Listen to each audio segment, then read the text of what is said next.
Bismillahirrahmanirrahim. Assalamualaikum warahmatullahi wabarakatuh.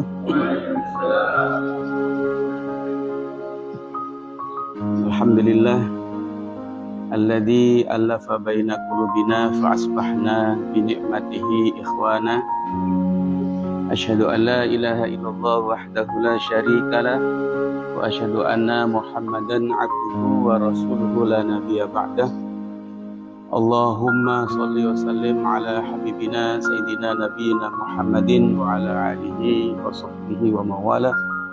La hawla wa la quwwata illa billah. Qala Allah ta'ala fil Qur'anil Karim, a'udzu billahi minasy syaithanir rajim. Bismillahirrahmanirrahim. Ya ayyuhalladzina amanu taqullaha wal tanzur nafsum ma qaddamat lighadin wattaqullaha innallaha khabirum bima ta'malun. Shadaqallahul azim. Ma'asyiral muslimin, jamaah salat subuh, dan khusus Bapak Imam serta seluruh jamaah Masjid Al-Ikhwan yang dirahmati Allah Subhanahu wa taala.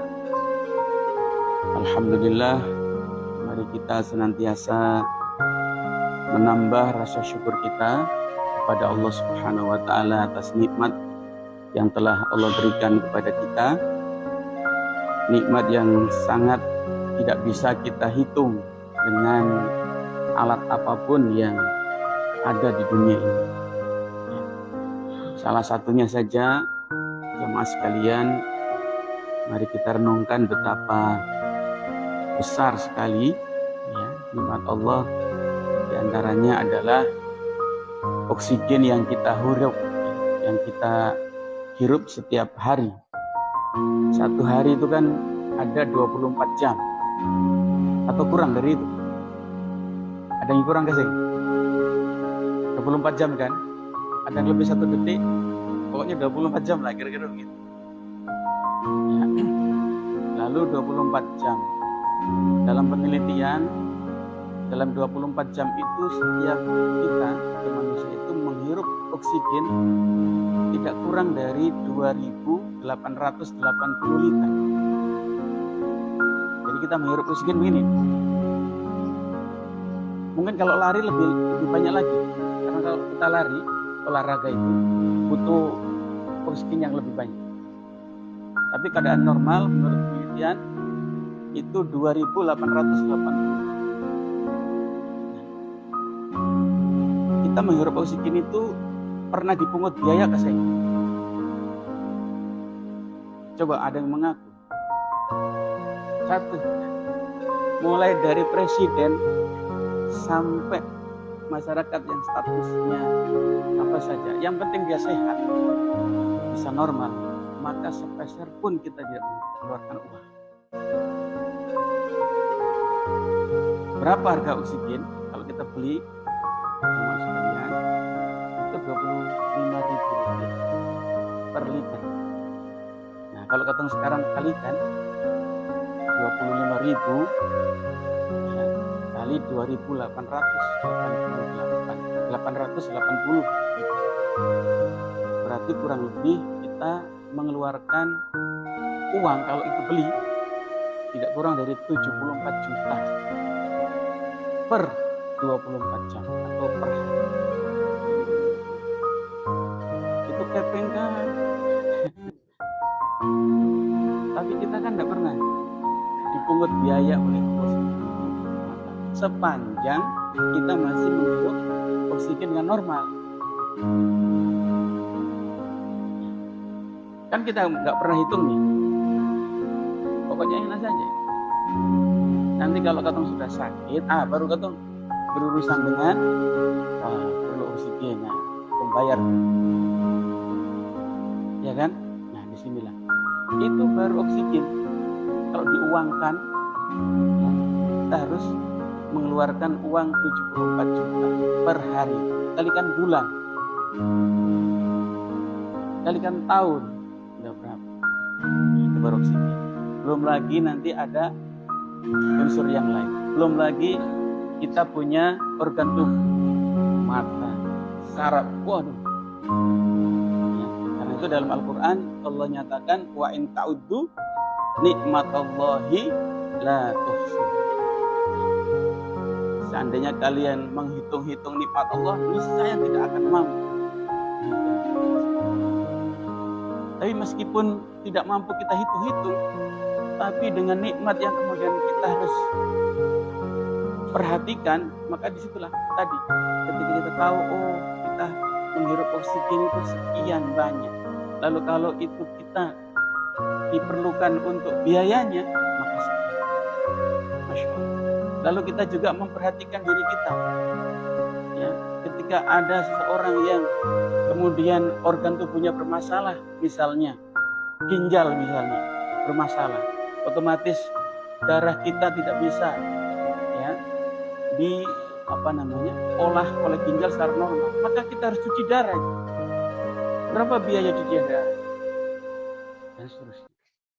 Disitulah jamaah sekalian, yang mudah-mudahan dengan kita tahu mengantarkan kita untuk kemudian senantiasa bersyukur kepada Allah Subhanahu wa taala, kita diberikan kesehatan walafiat, dan karena itu Rasulullah SAW itu dalam doa maksuratnya mengajarkan kita agar kita berdoa, Allahumma afini fi badani, Allahumma afini fi sam'i, Allahumma afini fi basari. Ya Allah, sehatkanlah badan, sehatkanlah pendengaranku, sehatkanlah penglihatan, dan sehatkanlah hati. Diajarkan oleh Rasulullah SAW dalam doa maksurnya seperti itu.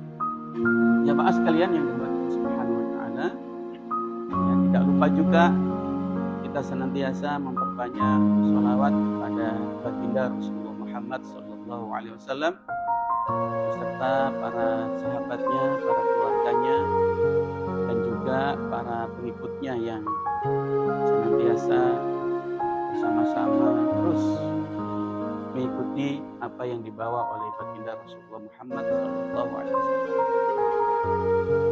Jemaah sekalian, pada hari ini kami melalui programnya Majelis Ulama Indonesia Kabupaten Guru menyapa umat, melanjutkan apa-apa yang sudah dilaksanakan sebelum-sebelumnya. Sebelumnya ada Ustadz Muhammad Muqaddar yang mengisi kita untuk selalu meningkatkan pemahaman kita terhadap ajaran Islam, dan saya mendapatkan kesempatan ya untuk mengisi sesuai dengan jadwalnya. Tapi apa yang saya sampaikan sifatnya tematik. Kalau Ustaz Muhammad mungkin sifatnya sesuai dengan tafsir di dalam Al-Quran, tapi apa yang saya sampaikan sifatnya tematik, sehingga pada kesempatan ini saya ingin mengajak kita sekalian untuk bermuhasabah, berintrospeksi. Kenapa kita perlu berintrospeksi? Karena memang tidak lama lagi kita akan berganti tahun, atau mau tahun 2025 saja tidak bisa, karena memang waktu itu tidak bisa terus permanen, waktu itu harus berubah. Dan Allah Subhanahu wa taala di dalam Al-Quran tidak kurang dari 100 lebih ayat yang berkaitan atau yang berkisahkan dengan salah satu surah yang sudah sangat kita hafal adalah surat Al-Asr. Wal Asr. Innal insana lafi khusr. Illa alladziina aamanu wa 'amilus shalihat wa tawassaw bil haqq wa tawassaw bis sabr. Demi waktu asar. Jadi Allah bersumpah dalam demi waktu asar. Antara asar dengan maghrib itu waktunya pendek. Dan karena itu waktu terus bergulir. Ya. Allah juga bersumpah di dalam surat Wadduha, demi waktu duha. Allah juga bersumpah dalam surat yang lain, Asy-Syams wasyams. Dan masih banyak lagi. mengingatkan bahwa betapa ya kita di dunia itu terus berurusan dengan waktu. Nanti di dalam Al-Quran waktu itu ya dikatakan oleh Allah as-sa'ah, dengan menggunakan kata-kata yang sekarang kita adopsi menjadi bahasa Indonesia, saat, sesaat, berarti tidak lama. Tidak lama. Nah, ketika kita kemudian mengingat kembali, sekarang ini juga kita sudah masuk di bulan Rajab. Ya. Bulan Rajab salah satu bulan yang dimuliakan oleh Allah Subhanahu wa taala. Artinya, kalau kita sudah masuk bulan Rajab, maka tidak lama lagi kita akan bertemu dengan Ramadan. Dan ingatan kita seakan-akan Ramadan yang lalu, kenapa cepat begini?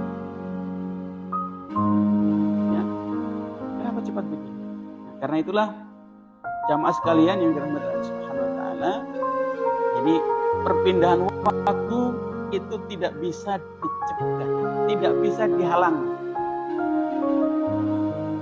Dan itu pertanda bahwa kita harus pandai-pandai memanfaatkan setiap momentum agar apa?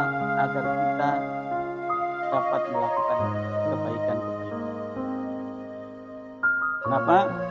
Karena perjalanan waktu dan perpindahan tahun dekatnya membawa kita menjauhi dunia. Betul tidak? Ya.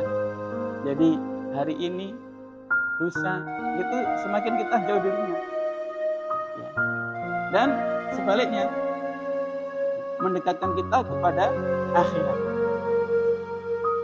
Kenapa? Karena tahun ini bertambah, sementara jatah hidup kita di dunia semakin berkurang.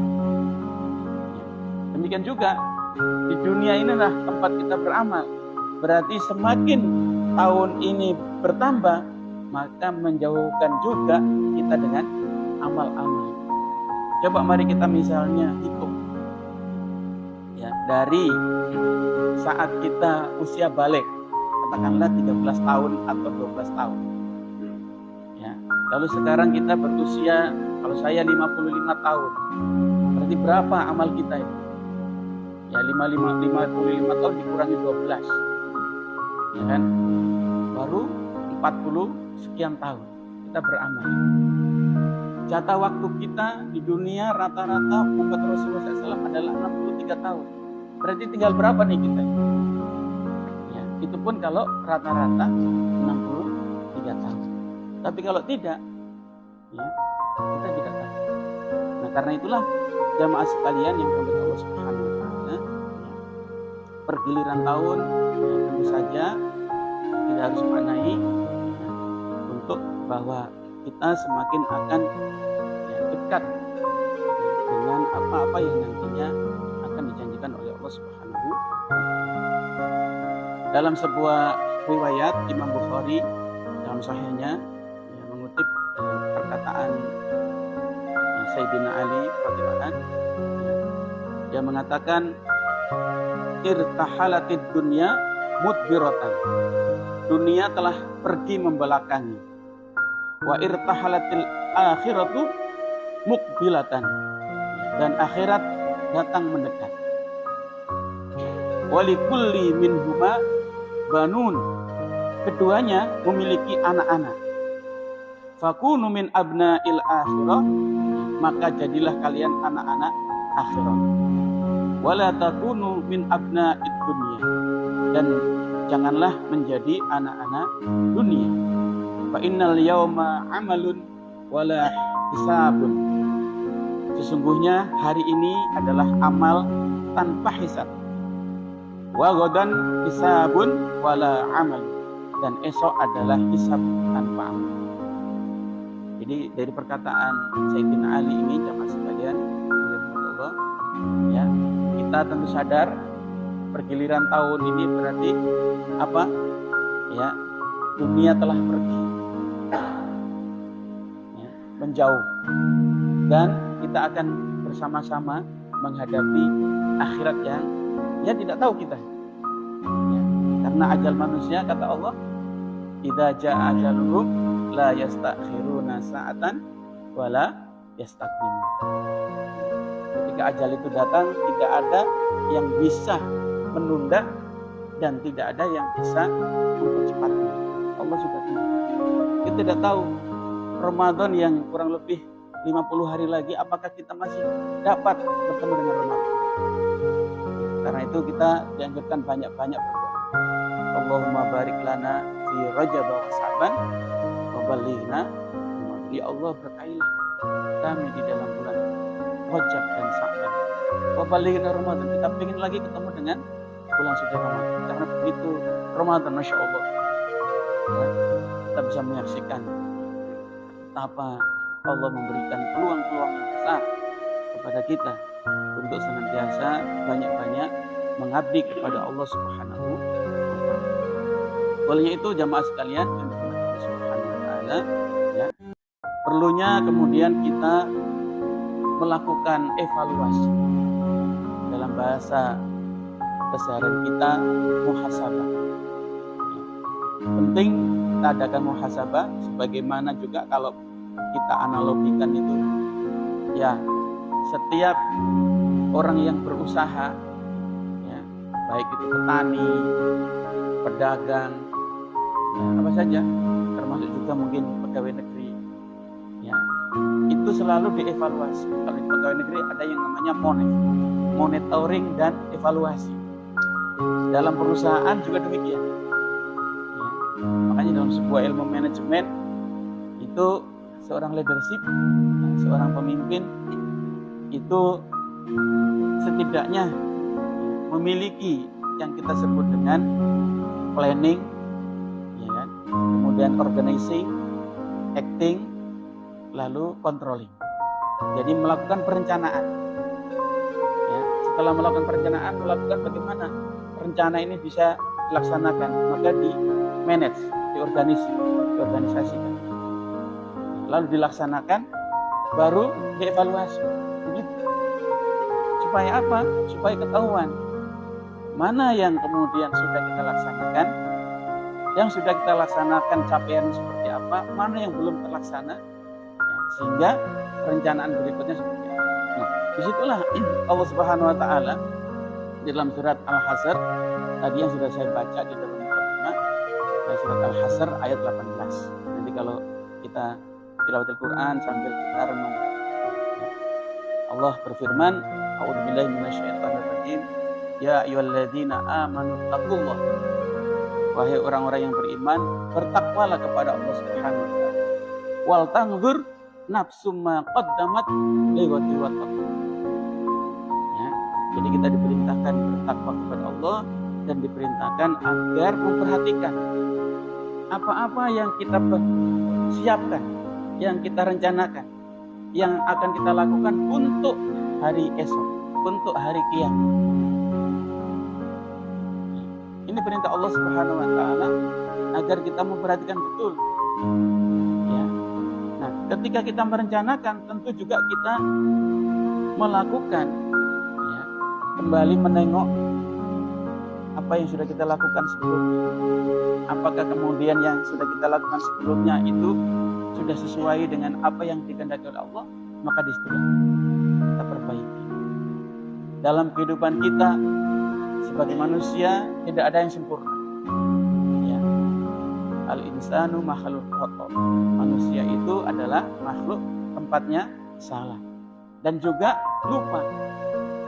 Dan sebaik-baiknya, ya, orang yang memiliki kesalahan adalah bertobat kepada Allah Subhanahu wa taala. Olehnya itu jamaah sekalian yang dirahmati Allah Subhanahu wa taala, ya, ketika 1 tahun berlalu, ya, manusia itu ada yang bergembira, ada yang juga bersedih dengan kepergiannya. Nah, dan nanti akan bisa menyaksikan. Yang gembira siapa? Yang gembira misalnya, ya, ada seorang tahanan bergembira. Kenapa? Karena berlalunya tahun berarti mendekatkan kepada kebebasannya. Dia gembira tuh. Ya. Ada pula yang bersedih. Ya, berlalunya tahun berarti 1 tahap umur telah tertutup.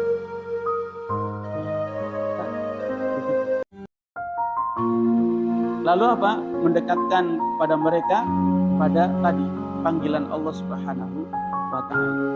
Lalu juga kemudian bagaimana nasib kita ke depan? Apakah kita kemudian mendapatkan ridho dari Allah, husnul khotimah, atau sebaliknya? Karena itu banyak yang kemudian di antara kita orang-orang yang beriman mengkhawatirkan, selain kita berharap kepada Allah amal-amal kita diterima, kita juga takut, khawatir atas apa yang amal-amal kita yang sudah kita lakukan. Apakah amal kita ini diterima oleh Allah atau tidak? Kita tidak tahu. Tapi kita tetap berharap, tetap terus saja beramal. Jangan sampai katong kemudian jangan katong mau amal yang diterima oleh Allah Subhanahu wa taala. Kalau gitu mendingan tidak beramal, itu salah. Ya, itu salah. Itu logika yang dibangun oleh memang setan supaya begitu. Orang ya dibuat was-was, dibuat khawatir, lalu kemudian dibuat nggak usah dilakukan sekalian aja. Ada yang begitu. Seperti misalnya ada sholat juga belum diterima, mendingan nggak sholat saja aja. Itu keliru.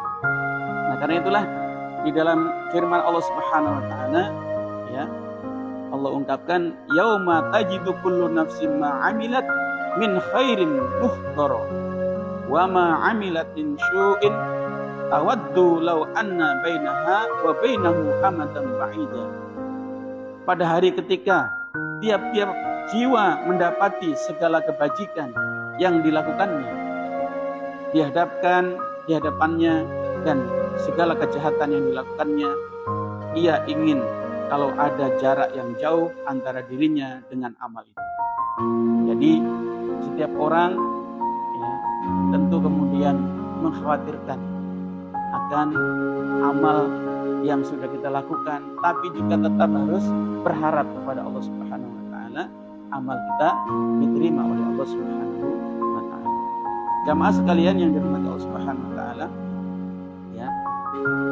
Selain kita memperhatikan amal-amal kita, maka sudah selayaknya ya, bahwa kita juga dianjurkan oleh Allah Subhanahu wa taala terus ya, melakukan evaluasi, melakukan introspeksi. Karena memang introspeksi, evaluasi itu sangat-sangat penting sekali ya, di mana dengan evaluasi itulah setidaknya ya, kenapa kita melakukan muhasabah. Yang pertama, bahwa muhasabah itu merupakan perintah Allah Subhanahu wa taala. Jadi evaluasi ini perintah Allah Subhanahu wa taala. Yang tadi ayatnya yaitu surat Al-Hasr ayat 18. Wahai orang-orang yang beriman, bertakwalah kepada Allah dan hendaklah setiap diri memperhatikan apa yang telah diperbuatnya untuk hari esok atau hari esok. Dan bertakwalah kepada Allah. Sesungguhnya Allah Maha mengetahui apa yang kamu kerjakan. Jadi Allah tahu apa yang kita lakukan, ya, detik-detiknya. Baik kita dalam keadaan sendiri, ya, dalam keadaan rame-rame seperti ini, ya, mengikuti apa saja kebaikan-kebaikan, Allah catat. Sebaliknya juga begitu. Ya, mungkin kita tidak sadar, ya, tetap saja Allah akan catat itu. Yang kedua, kenapa kita harus bermuhasabah? Yang kedua, karena muhasabah merupakan sifat hamba Allah yang bertakwa. Jadi salah satu karakter orang yang bertakwa tidak lain dan bukan adalah melakukan evaluasi. Ya. Orang yang bertakwa adalah mereka yang membawa sebaik-baik bekal. Ya. Jadi bekal kita adalah sebaik-baiknya bekal adalah ketakwaan itu sendiri. Dan orang yang bertakwa membawa sebaik-baiknya bekal dalam perjalanannya mencari bekal tersebut. Tak jarang seseorang merasa lelah dan bosan. Kira-kira kalau kita sholat terus-menerus, kadang-kadang kan ada rasa, ya begitu. Ya. Ada istilahnya itu al-imanu yanzidu wa yanqus. Iman itu bertambah dan berkurang. Turun naik. Ada saat-saatnya yang naik sekali. Sampai kadang-kadang sholat subuh mau 4 rakaat. Saking semangatnya. Ya, tapi ada juga yang kadang-kadang kondisi sangat turun. Ya, sehingga ada sholat kok berat banget. Ada situasi seperti itu. Demikian juga kita yang sudah terbiasa tilawatil Quran. Ada waktu-waktu yang kita baca Quran, Masya Allah. Ya, semangat sekali, terutama nanti bulan Ramadan. Ya. Tapi setelah Ramadan, tutup buku. Sama, baca Al-Quran. Bisa baca 1 halaman saja, itu sudah beruntung. Di luar Ramadan baca Quran. Sudah beruntung. Apalagi kalau bisa membaca 1 juz, Masya Allah. Ya, dan seterusnya. Nah, jadi dengan begitulah maka ya, kita sebagai orang yang bertakwa tentunya mawas diri jika kemudian keimanan kita dalam keadaan yang lemah, keadaan yang turun. Nah, muhasabah ini akan bisa membantu. Oh ya, Masya Allah, kan ini saya belum membaca Quran sama sekali. 1 hari tadi saya belum membaca sholawat Nabi dan seterusnya. Kan begitu kondisinya. Dengan muhasabah akan membantu orang-orang yang bertakwa untuk menghadapi berbagai rintangan yang ia temukan ya, dalam pencariannya akan bekal tersebut. Ya. Salah seorang salafus saleh Maimun bin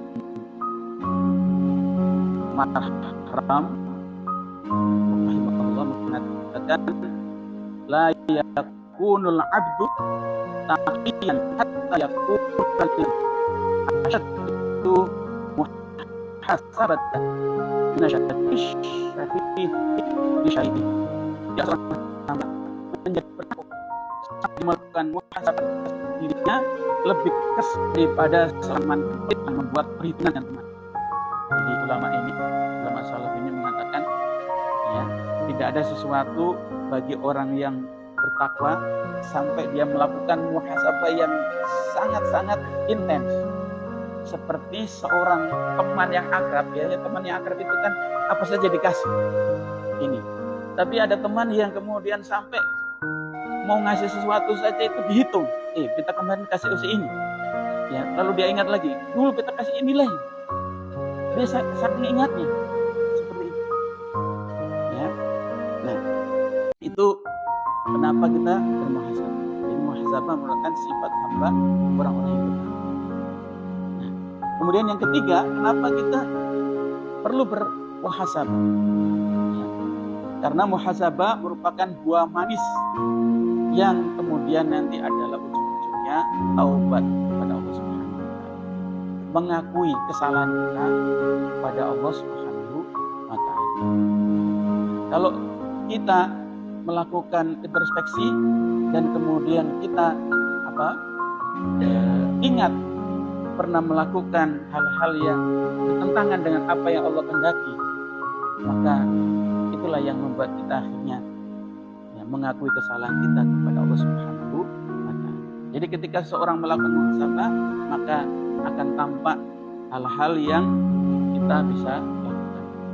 Bagaimana mungkin seorang anak cucu Adam dapat melihat dosa dan aibnya tanpa melakukan muhasabah? Di antara manusia tidak menutup kemungkinan pernah melakukan kemaksiatan. Namun Allah masih memberikan nikmat kepadanya. Dia tidak menyadari bahwa ini adalah bentuk penangguhan menuju kebinasaan. Jadi, ma'asyiral muslimin, Allah Subhanahu wa taala itu Maha Rahman, Maha Rahim. Ketika memberikan nikmat, memberikan kasih sayangnya kepada manusia, siapa saja, apakah manusia itu bertakwa kepadanya, taat kepadanya, atau manusia yang tidak taat kepadanya, itu semuanya.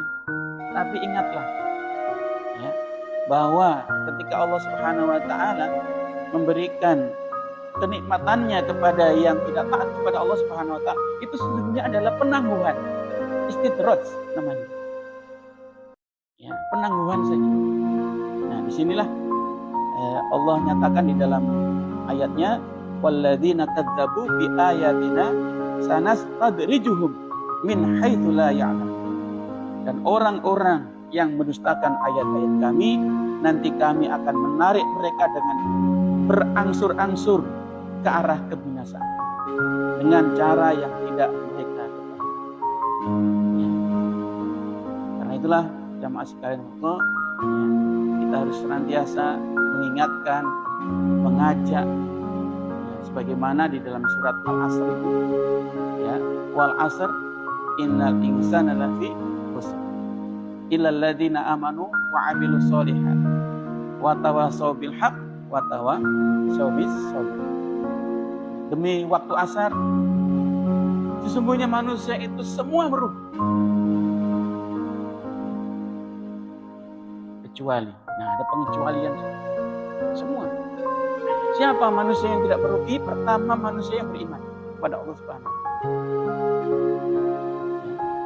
Aman, beriman kepada Allah Subhanahu wa taala. Tapi tidak cukup dengan iman saja.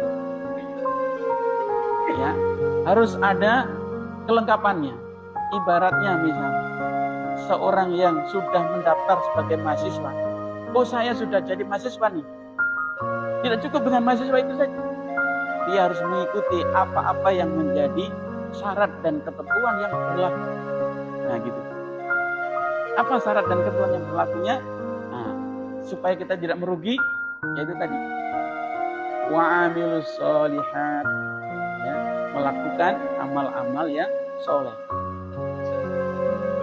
Amal-amal yang soleh yang bagaimana? Nah, ada spesifikannya lagi, yaitu amal-amal soleh yang saling nasihat-menasihati.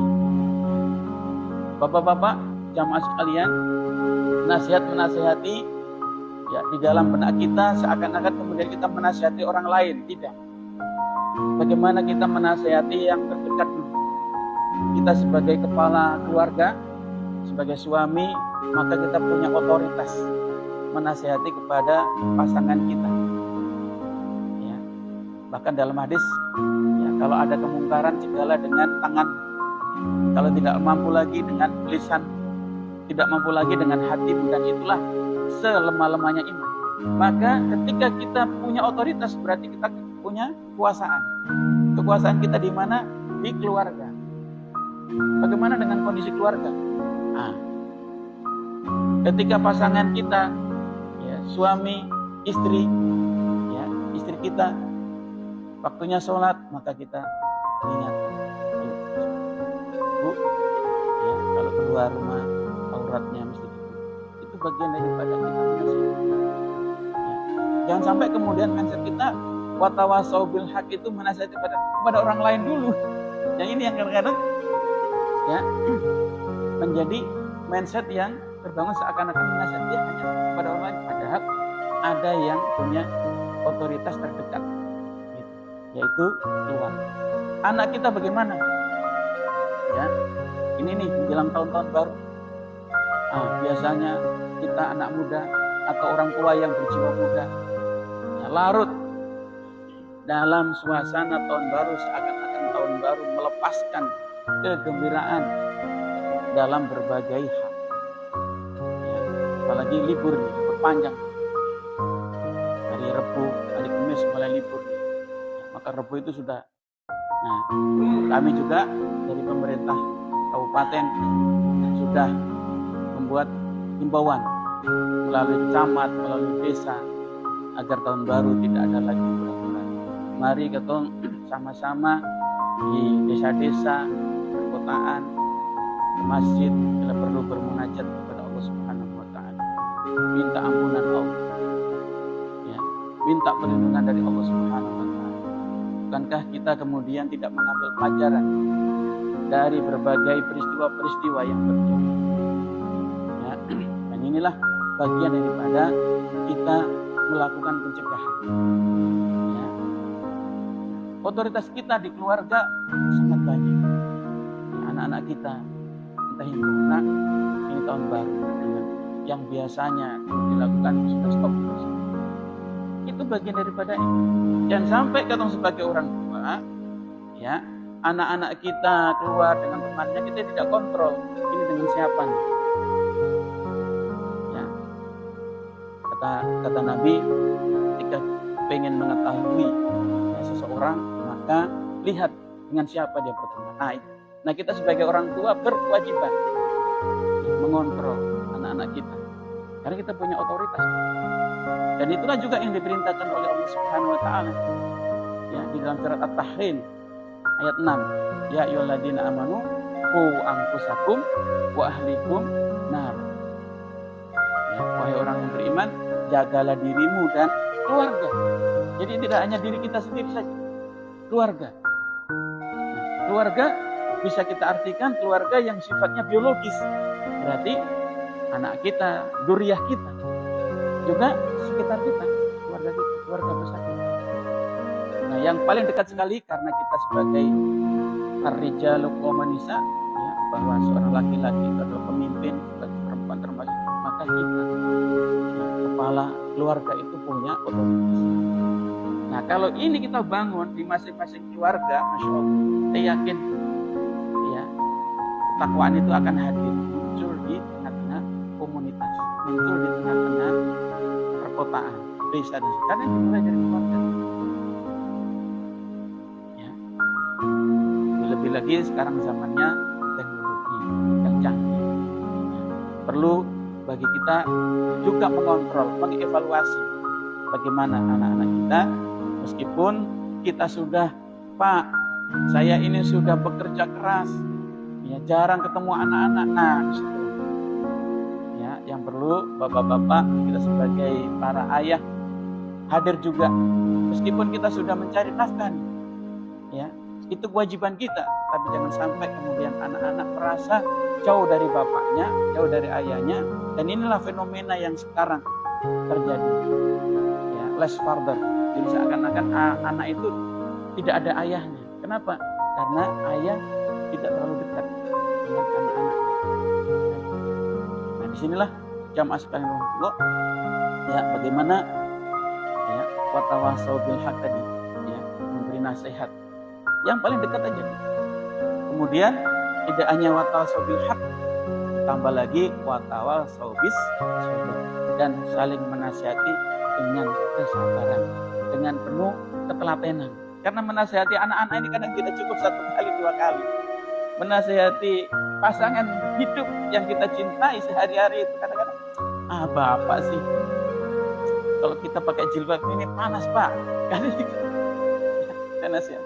Bapak sih, kita ini majelis taklim ibu-ibu, macam-macam. Ya. Begitu, anak-anak kita juga begitu. Dan disitulah peran kita sebagai orang tua. Ya, terus dengan sabar.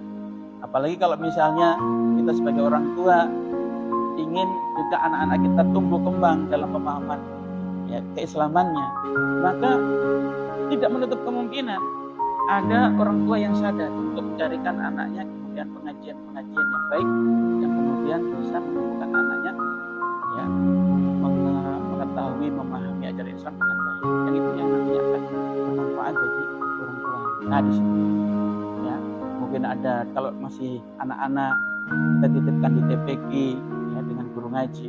Tapi kalau sudah kadang-kadang sudah khatmil Quran, itu seakan-akan jauh sekali dengan TPQ, betul tidak? Yang sudah SMP itu kadang-kadang sudah tidak mau lagi. Kita ini sudah besar, ya. Yang di TPQ lagi, disitulah yang kemudian kita bagaimana nih? Jadikan majelis-majelis ilmu buat anak-anak, ya, yang kemudian mengantarkannya, ya, menjadi seorang Muslim sebagaimana yang kita kehendaki. Ya.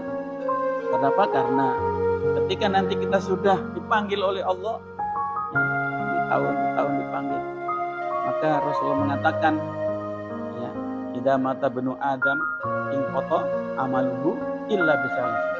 Ketika, ya, turunan Adam itu sudah meninggal, maka seluruh amalnya terputus. Illa bisalasin, kecuali 3 perkara saja. 3 perkara itu apa? Mulai dari shadaqatan jariyatan, ilmu yang bermanfaat, dan anak yang bisa mendoakan orang tua. anak yang soleh. Nah disitulah hasil daripada bagaimana otoritas sebagai orang tua di keluarga yang kemudian kita terapkan ya, melalui salah satu firman Allah dari surat Al-Asr. Nanti kalau sudah memberikan nasihat kepada yang terdekat, nah, bagi yang berkemampuan menasihati ya, pada yang lain melalui berbagai sarana-sarana seperti yang diadakan oleh Majelis Ulama Indonesia Kabupaten Buru ini, ya, menyapa umat dan menyapanya pagi. Ini kalau jamaah sholat subuh ini memang betul-betul ya, yang sudah selektif. Dan biasa begitu. Karena sholat subuh ini berat, Pak. Ada dua sholat yang berat, sholat subuh berjamaah dengan sholat asar. Ya, itu berat. Nah, jamaah sekalian yang dirahmati Allah Subhanahu Wa Taala, tiga hal itulah ya, kenapa muhasabah itu jadi penting. Karena dengan muhasabah kemudian kita sadar, mengakui kesalahan, bertobat kepada Allah Subhanahu wa Ta'ala. Nah, ketika kita telah memahami ayat-ayat Allah Subhanahu wa Ta'ala, takut akan peringatan Allah Subhanahu wa Ta'ala, nah disinilah kita hendaknya kemudian jangan sampai Allah Subhanahu wa Ta'ala kasih kenikmatan, kasih berbagai sarana, apalagi di Kabupaten Buru ini Bapak-bapak ya, ketika Gunung Botak sudah ditertibkan, boleh dikosongkan, ternyata ada lagi ditemukan ya, sumber daya emas di beberapa titik sekarang. Subhanallah ya. Kalau kita hitung-hitung, Masya Allah, ini ada apa dengan Kabupaten Buru ini? Jadi tidak hanya di Gunung Botak, ternyata ada lagi yang ditemukan, ada lagi gitu. Setelah Gunung Botak ditertibkan, nah tujuan ditertibkan juga karena memang supaya sumber daya ini nanti bisa digunakan untuk pembangunan. Karena selama tidak legal, ya hanya orang-orang yang bermodal saja yang menikmati itu. Ya, tidak ada kemudian sumbangsinya untuk pembangunan. Apalagi APBD kita sudah dipangkas dari pusat sana, tidak kurang dari 255 miliar. Ya, kita mau bangun pakai apa? Ya, kalau tidak sumber daya yang kemudian dikelola dengan secara legal itu. Nah di sini tantangan juga bagi kita. Meskipun Allah kasih nikmat banyak, ya, tapi kita tetap yakin ya, bahwa janji Allah Subhanahu Wa Taala itu pasti.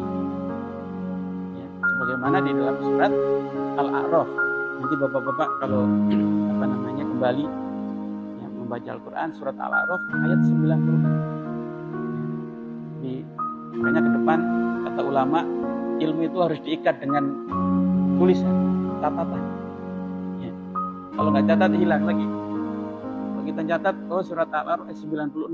Oh ya, nanti pada saat dibaca, lalu bisa kita.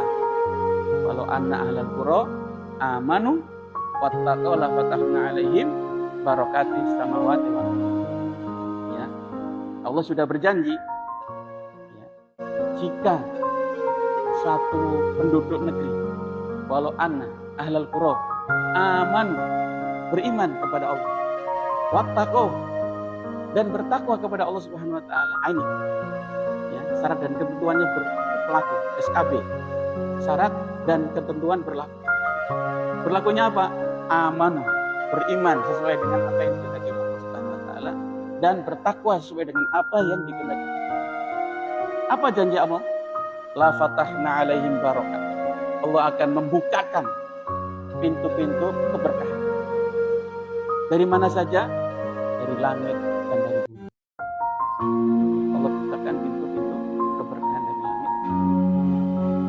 Dan di ayat itu Allah tidak menggunakan kata tsumma la fatahna, tidak. Langsung la fatahna alaihim barakat. Ini menandakan bahwa kalau syarat dan ketentuannya berlaku bagi kita yang beriman, bertakwa, pasti. Makanya lihat bapak-bapak ya, bagaimana negeri-negeri yang dibangun oleh Nabi Ibrahim alaihissalam. Kemudian nanti kedatangannya Rasulullah SAW. Ya, ketika bapak-bapak umroh atau haji di sana, kelihatannya hanya tandus gersang, tidak ada apa-apa. Tapi Masya Allah, Allah berikan keberkahan yang demikian besar. Gitu. Nah di situ hal-hal yang kita inginkan. dalam rangka kita juga ingin agar di daerah kita ini hadirnya masyarakat yang religius, masyarakat yang tadi dalam konteks kita adalah beriman dan bertakwa kepada Allah Subhanahu wa taala.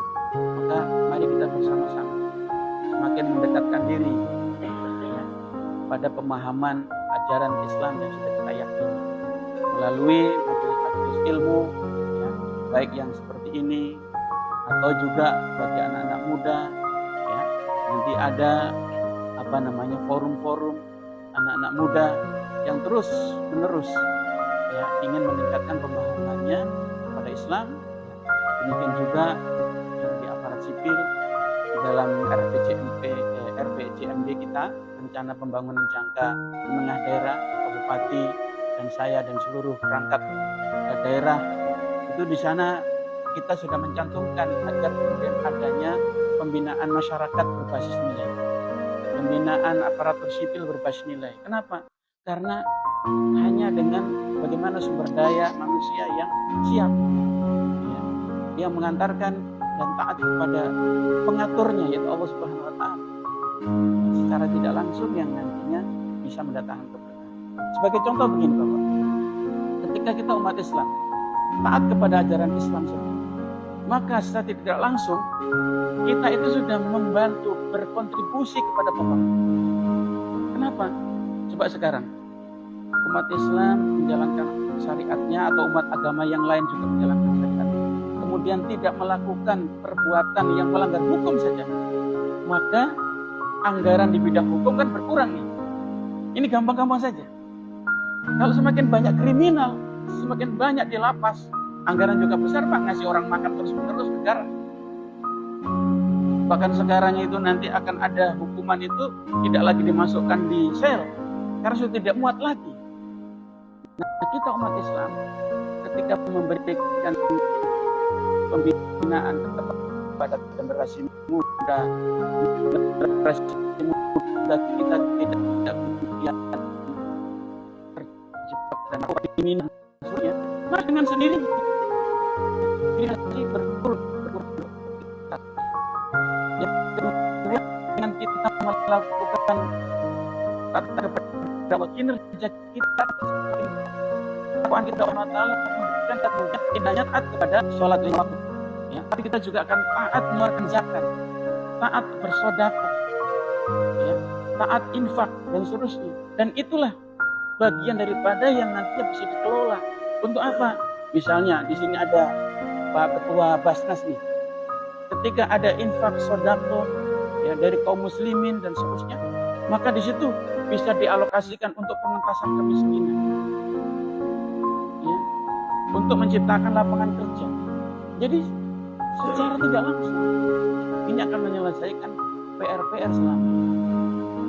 Ya, ditambah lagi keberkahan yang Allah datangkan yang tidak kita sangka-sangka.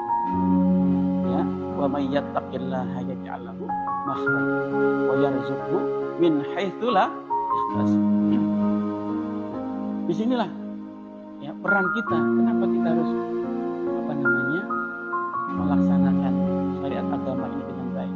Karena secara tidak langsung tadi semakin kita taat kepada Allah, kemudian tidak banyak lagi kriminal, maka anggaran untuk mengatasi kriminal juga berkurang dan seterusnya dan seterusnya.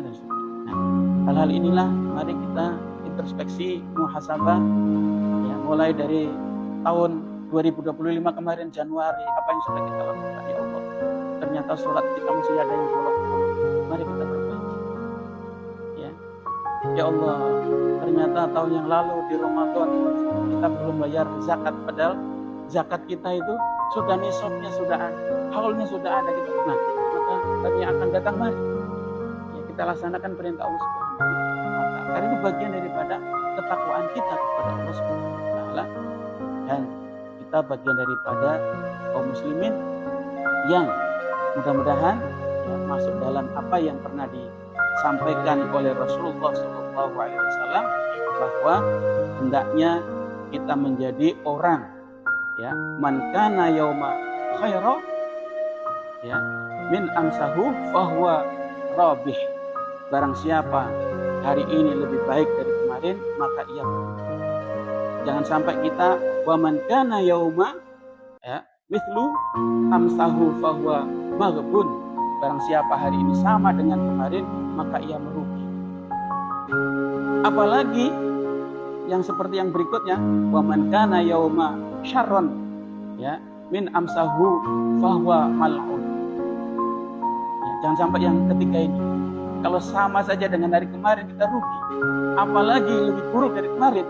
Maka kata Nabi, barang siapa hari ini lebih buruk dari kemarin, maka ia terlaknat.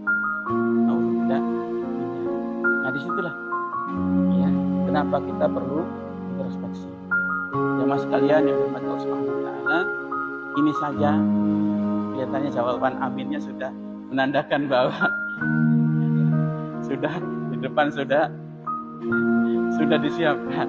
Jadi saya cukupkan, insya Allah ini berselang ya. Demikian juga ya aktivitas kita kajian subuh ya, saya harapkan nanti bawa catatan supaya ada yang dibawa pulang ya. Kalau bukan berkatnya di sana ya catatannya yang dibawa pulang. Wallahu a'lam bishawab. Kurang lebih saya maaf. Wassalamualaikum warahmatullahi wabarakatuh. Subhanakallahumma wa bihamdika asyhadu an la ilaha illa anta astaghfiruka wa atubu ilaik.